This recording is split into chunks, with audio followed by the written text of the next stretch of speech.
gente vai, né, a gente fez esse convite para o presidente da ProSoja Gaúcha, o senhor Carlos Falti, para a gente justamente entender como fica, né, o produtor diante de uma situação como essa. São 3 anos de perda, são anos bastante difíceis para o produtor por lá, e a gente quer ouvir, portanto, do produtor, de quem representa o produtor gaúcho, que momento é esse, não é? Então a gente vai trazer para essa conversa o seu Carlos. Bom dia, seu Carlos, seja bem-vindo ao Bom Dia Agronegócio. É um prazer receber o senhor por aqui. Bom dia aos telespectadores. Realmente a situação do agricultor no Rio Grande do Sul é muito dramática. Seu Carlos, a gente está aí com a colheita da soja em andamento. Sabemos que foi mais um ano difícil, um terceiro ano de perdas. O que a gente tem de balanço até esse momento sobre a safra de soja, para na sequência a gente ir entendendo as demais culturas e saber quais serão os planejamentos do produtor gaúcho? O que o senhor pode me dizer até esse momento sobre a safra 2022-2023 de soja do Rio Grande do Sul? Olha, hoje a safra deve estar em torno de 50%, 60% a safra colhida, né? As produtividades são muito baixas, variam de município a município e de região para região. Aqui na nossa região do Planalto, que sempre foi uma região que sofre um pouco menos com os períodos de seca, também a safra é muito ruim. Tanto a lavoura do cedo houve perdas e agora a lavoura do tarde também é muito ruim a lavoura do tarde, né? Então Seu Carlos, como é que. Pois não, por favor, pode eu continuar. acredito, por exemplo, que nós tivemos uma safra normal de 21 milhões de toneladas e esse ano, no máximo, 12 milhões nós vamos conseguir colher. Seu Carlos, como é que fica a comercialização, o cumprimento de contratos e novos negócios? Como é que o produtor gaúcho está se inserindo nesse mercado, que é um mercado, neste momento, de preços pressionados, preços bem mais baixos do que nós vimos há alguns meses? Se a gente comparar em relação ao início do ano, por exemplo, a gente tem uma queda de 18% das cotações base Porto, por exemplo, no interior do país também caindo, para o Rio Grande do Sul não é diferente. Diante desse baixo volume de soja colhida e mais preços pressionados, como é que tem sido o comportamento do produtor? Olha, o produtor ainda está, né, colhendo, né? Mas no momento que ele colher, ele vai ter os compromissos que começam a vencer. Ele vai ter um preço, ele teve essa lavoura desse ano com custo mais alto, principalmente na área de insumos, adubos químicos, né? E o preço muito aquém, né? O ano passado a gente começou vendendo a 200, 210 as primeiras lavouras e esse ano em torno de 165. E hoje está 142 de balcão, né? Então, uma defasagem muito grande no preço, mais a queda acentuada de em torno de 45% da produtividade em soja e uma quebra de 75% no milho, né? O produtor vai ter sérias dificuldades para cumprir compromissos de investimento, quem fez investimentos em máquinas e instalações, e também com certa dificuldade de cumprir os compromissos de custeio, especialmente aquele produtor que não tem seguro. Isso é um outro ponto que eu queria trazer com o senhor justamente. Como fica essa questão do seguro? São muitos produtores sem seguro nesse momento e agravando essa sua dificuldade para avançar com os negócios, seu Carlos? Sim, e teve bastante produtores sem seguro, né? Até na cultura do milho e soja, né? E outra questão, o seguro ele reduziu a cobertura e aumentou o custo do seguro, né? Do ano de 2021 para 22, né? Então, e agora 2023 de novo deve aumentar os custos e diminuir a cobertura. Pelas dificuldades, pelo excesso de uso do seguro nas últimas safras, as corretoras de seguro acabaram reduzindo a cobertura e aumentando o custo. Isso é como em qualquer outra atividade, por exemplo, com uma região onde conflagrada, onde existe muito roubos de automóveis, o seguro sobe, né? E isso ocorreu também com a Exatamente. agricultura, com uma demanda grande de busca pelo seguro, as corretoras diminuíram a cobertura e aumentaram o custo.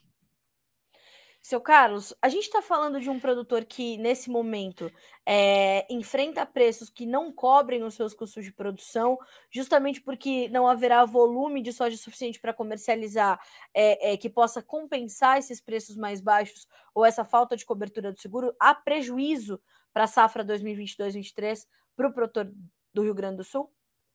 Olha, especialmente aquele produtor que é arrendatário, né?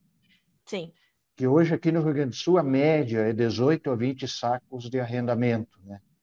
sim. Aquele produtor que tem um custo de 30 a 35 sacos para fazer a lavoura, mais o custo de 18 a 20 sacos para pagar o arrendamento.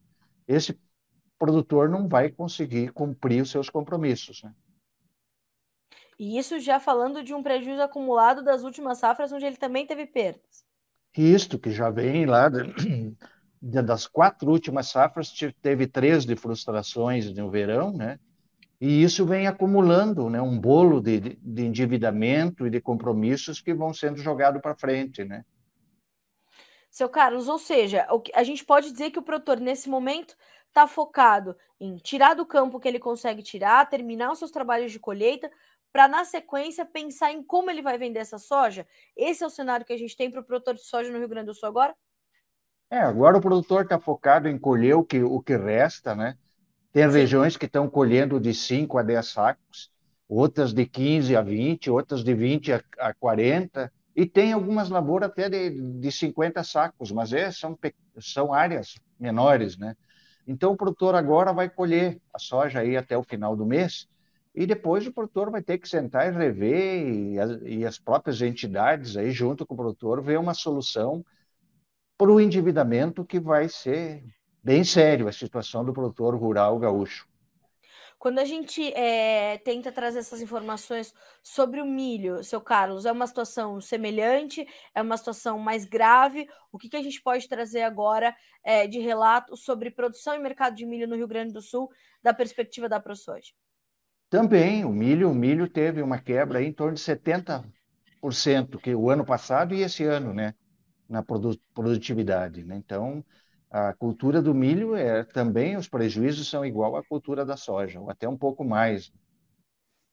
Seu Carlos, como é que o produtor gaúcho está já pensando ou tentando planejar a safra 2023-24? Porque nesse momento, os fertilizantes dão boas oportunidades de compra, estão em preços mais baixos, os defensivos também. O produtor gaúcho tem condição de pensar nisso, pelo menos em determinados momentos, ou está difícil fazer esse planejamento, mesmo com boas oportunidades à frente, diante dessa dificuldade que ele está encarando?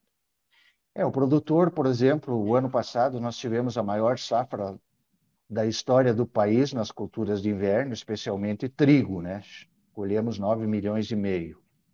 O produtor aqui no Rio Grande do Sul, ele vai continuar investindo na cultura de inverno, após o soja, vai se programar para fazer o plantio da cultura do trigo, né?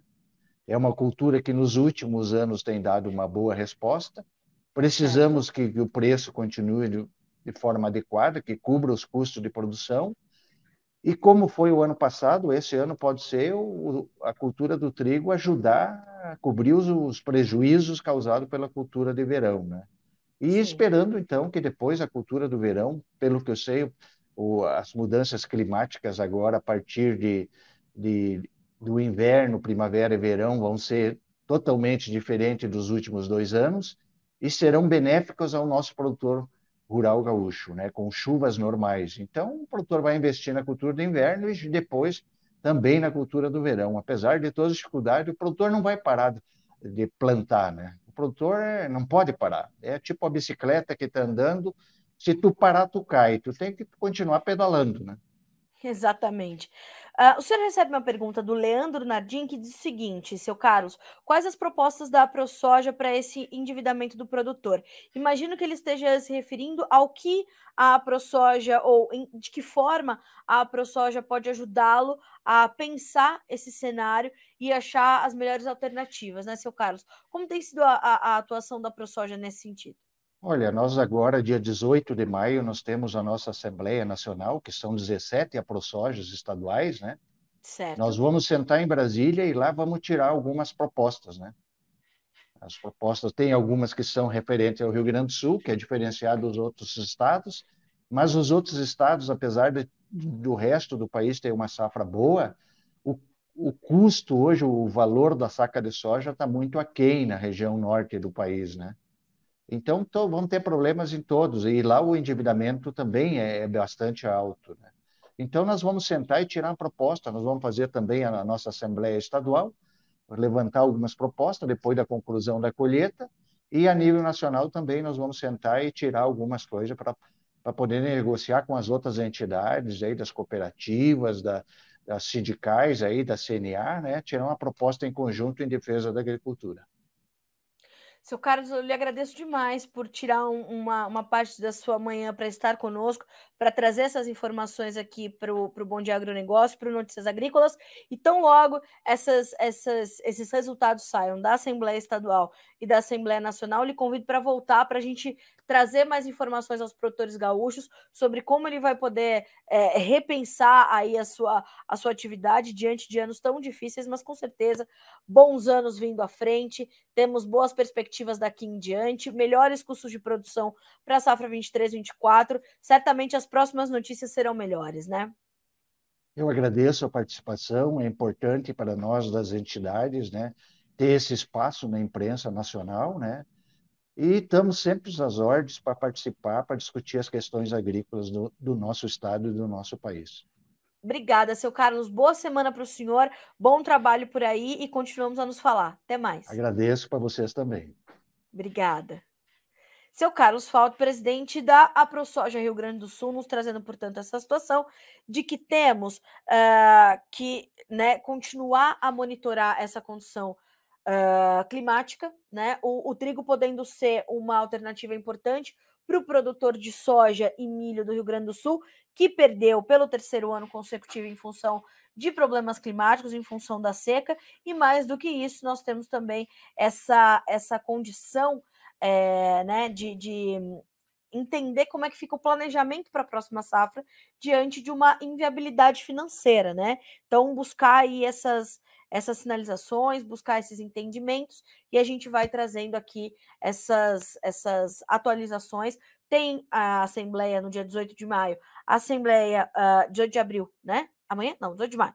Assembleia Nacional das AproSojas, vamos entender como o setor vai pensar na totalidade a sojicultura brasileira, a produção de milho e tudo mais, e depois a Assembleia Estadual também da ProSoja Gaúcha, para trazer mais respostas para o produtor do estado. E claro, né, aquele produtor que arrenda a terra, aquele produtor que tem custos mais elevados, está sofrendo, está no prejuízo, está ali repensando em como fazer. Mas o seu Carlos também traz uma análise bastante promissora, diz, ó, é uma bicicleta que a gente tem que continuar andando, não pode parar. Então, óbvio, a gente vai continuar caminhando, vai continuar pedalando para buscar entender e achar soluções e continuar produzindo. Então, essa é a mensagem que fica do seu Carlos Falti, que é presidente da AproSoja Rio Grande do Sul.